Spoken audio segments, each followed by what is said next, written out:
Yes, so thank you, Brad, for this introduction. And it's my second time here in San Antonio, and I always really enjoy being here, seeing so many faces that are interested in actually one goal, that we ultimately have a cure for Pompe's disease.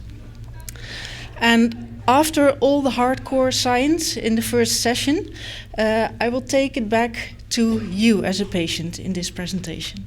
So you are all unique, individual patients, and we as physicians can learn a lot from you. And so I will be talking about patient-reported outcomes. So there are a lot of important questions that you are the only ones that can ask us. So how will a new treatment make me feel? Or how do others like me have felt when they got this treatment?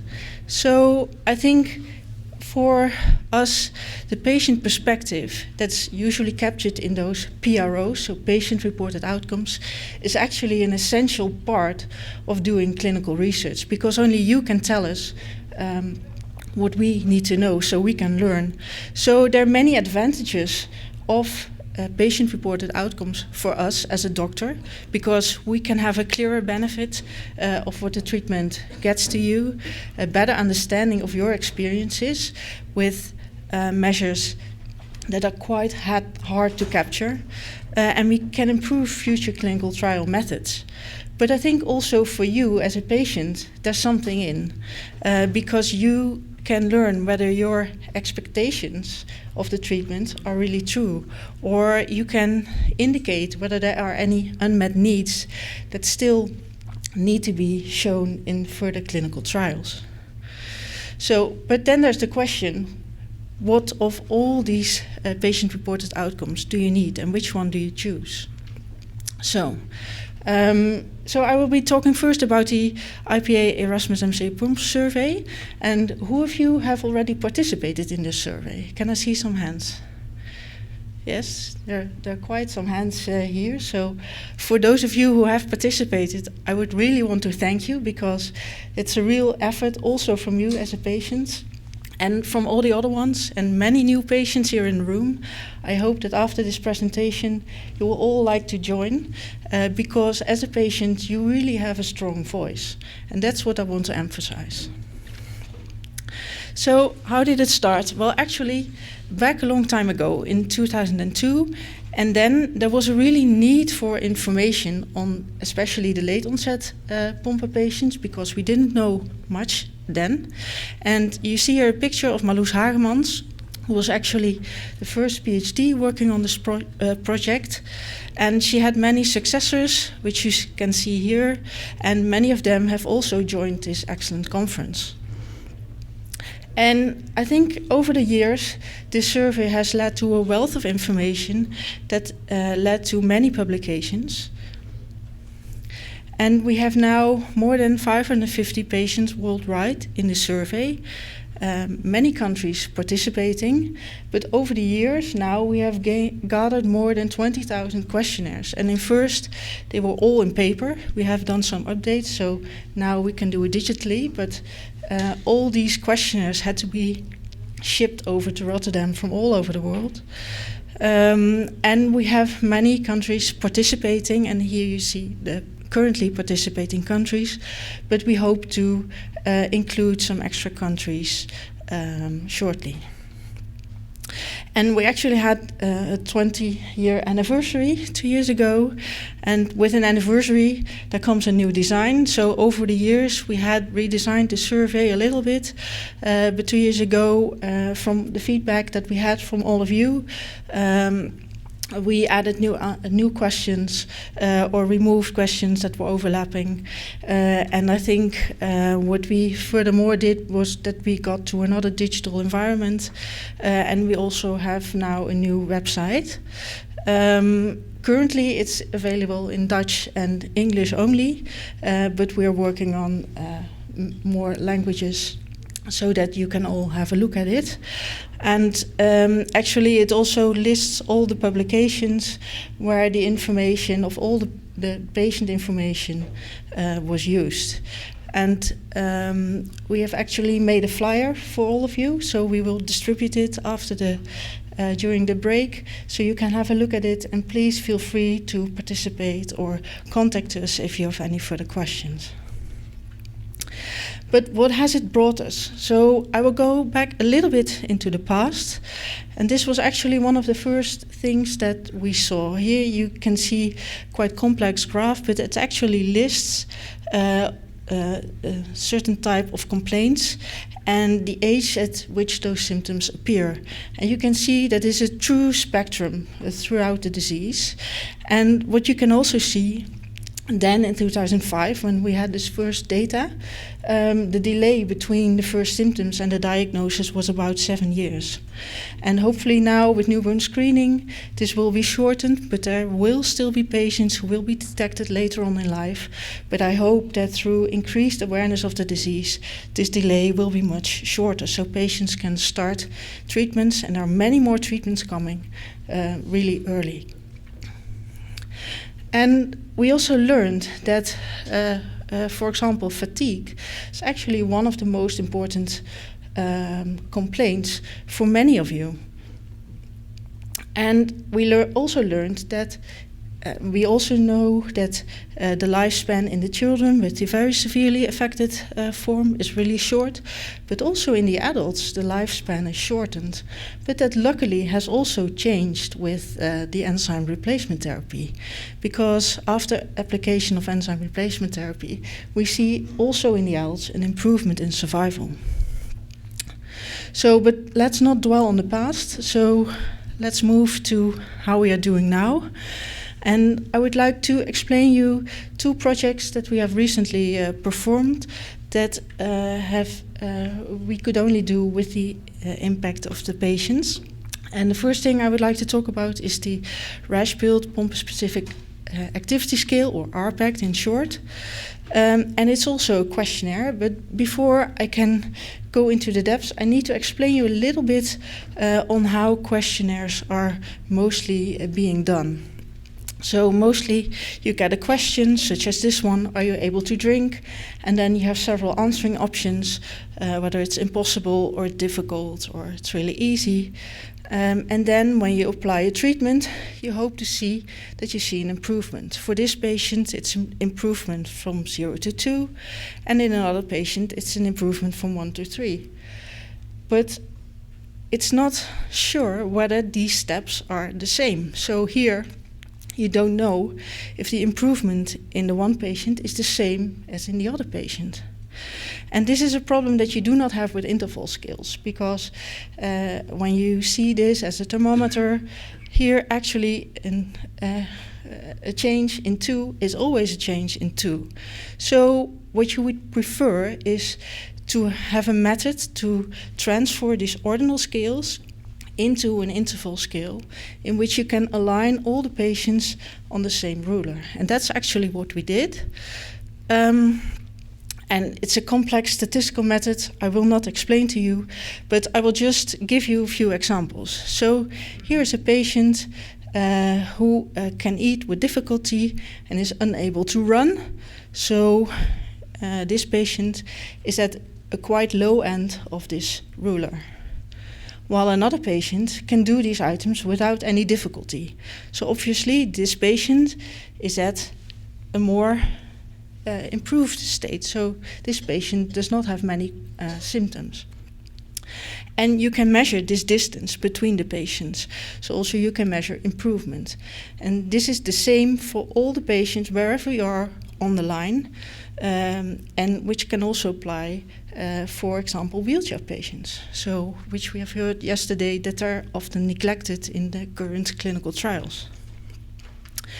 So, what does this R-PAct look like? It's actually a very short questionnaire now, extracted from many other questions. We retained the most important ones, and they're actually about activities in your daily life that you all do throughout your life. And what we've seen in the past, that actually this questionnaire is capable to also reflect all the other outcome measures that are being measured in clinical trials. So, for example, your muscle strength and your muscle function is quite nicely reflected in this R-PAct scale.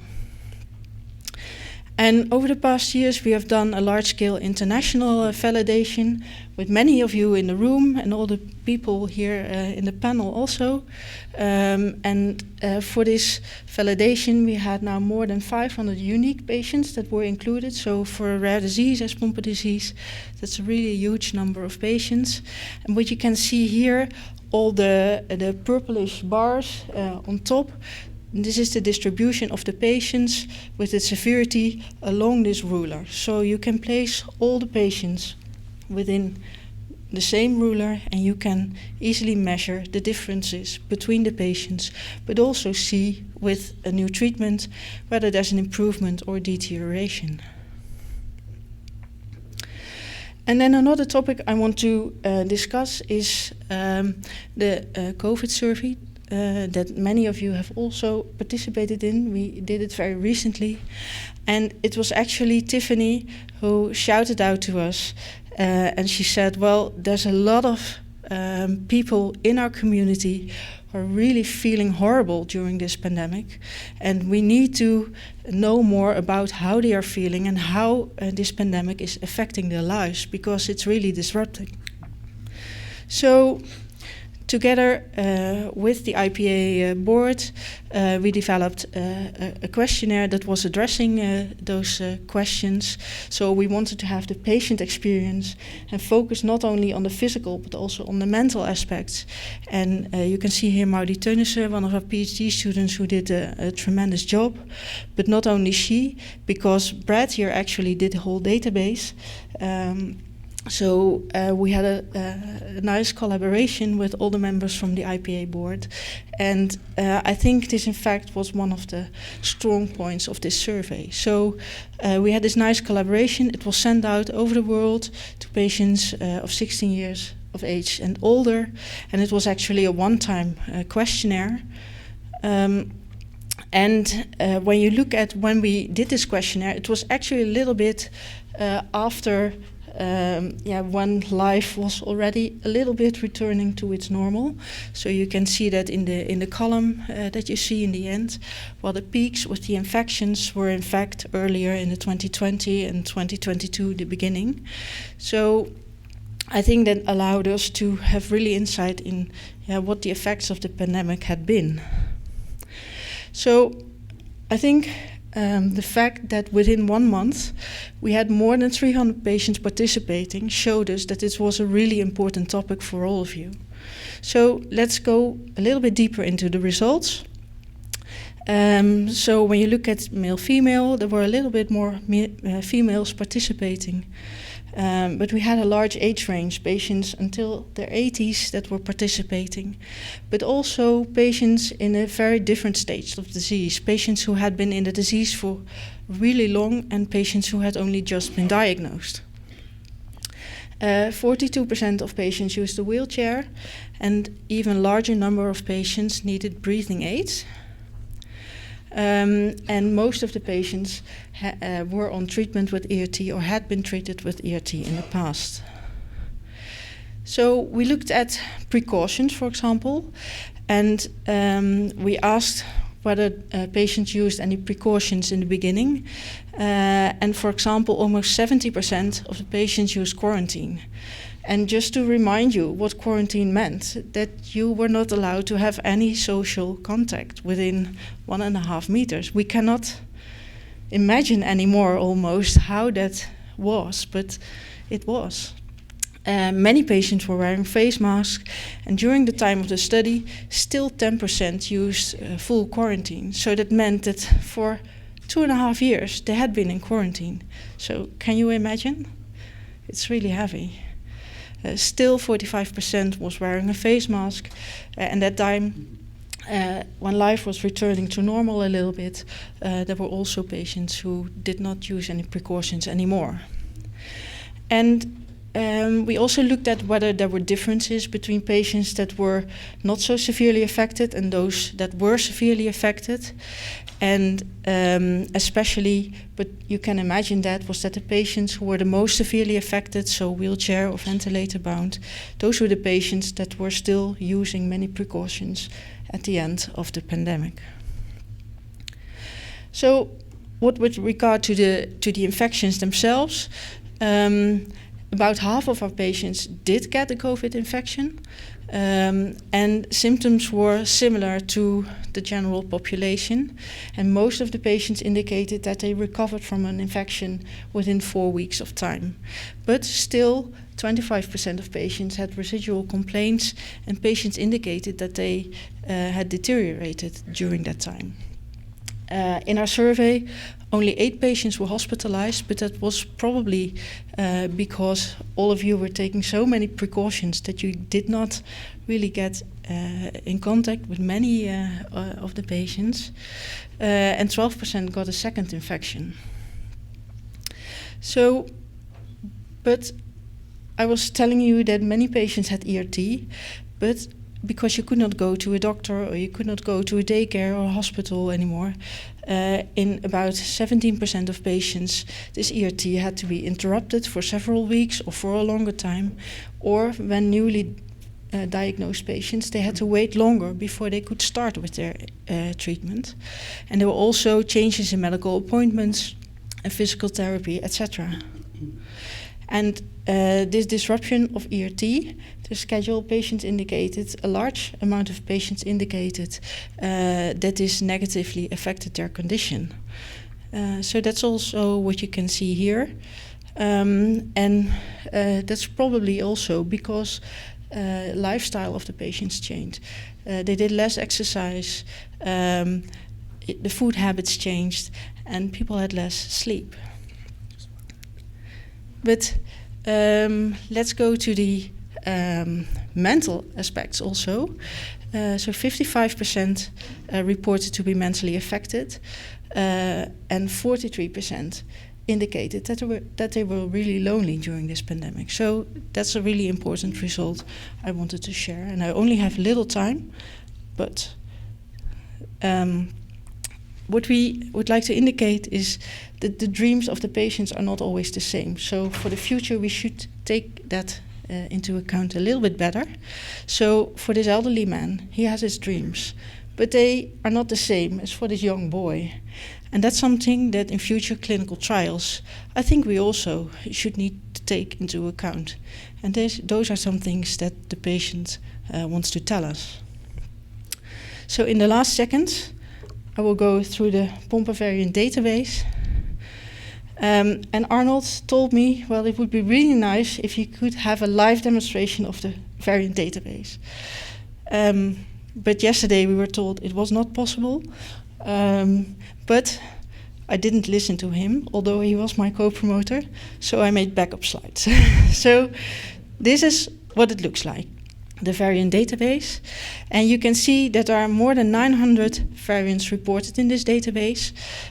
Many are causing the disease, and some do have an uncertain significance. You can see in the columns information about the variant. When you click on it, you see further information. You can see about the number of patients that have this variant. You can see where this variant is located within the gene, and you can see what the phenotype of patients with the gene is, and you can also see the CRIM status here. So let's look at this most common variant, the IVS1 splice site mutation that you heard about. When you click on this, you can also see the publications that mention this variant. So you can read everything you want to know about this variant. And not only that, you can see here that when you have this variant in combination with a null allele, you always are a late onset patient, so never classic infantile.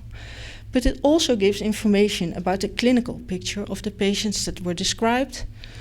And when we now look at another variant, the deletion of the exon 18 in the gene, you can see that this has a more severe phenotype because the patients that are listed are childhood or classic infantile, and also here you can see the clinical information. And we try to update this information regularly so we have a full spectrum of the disease. So we also made a flyer of this variant database so you can have a look at it. So we will also distribute that in the next break. So with that, I come to the conclusions that PROs are important and really valuable They complement the clinical outcome measures. I think what we see is that the COVID pandemic had really a big impact on physical and mental health, and we could use them further for precision medicine. And when you want to know anything about a variant, please go have a look at the Pompe variant database. So give me just 5 seconds to acknowledge all the people who have contributed. So of course our team, and especially for this Maudie Teunissen and Michelle Kruishaar, but all the people here in the room who have contributed to all the research. So I would like to thank you all for your attention, but foremost for your collaboration and participation. Thank you.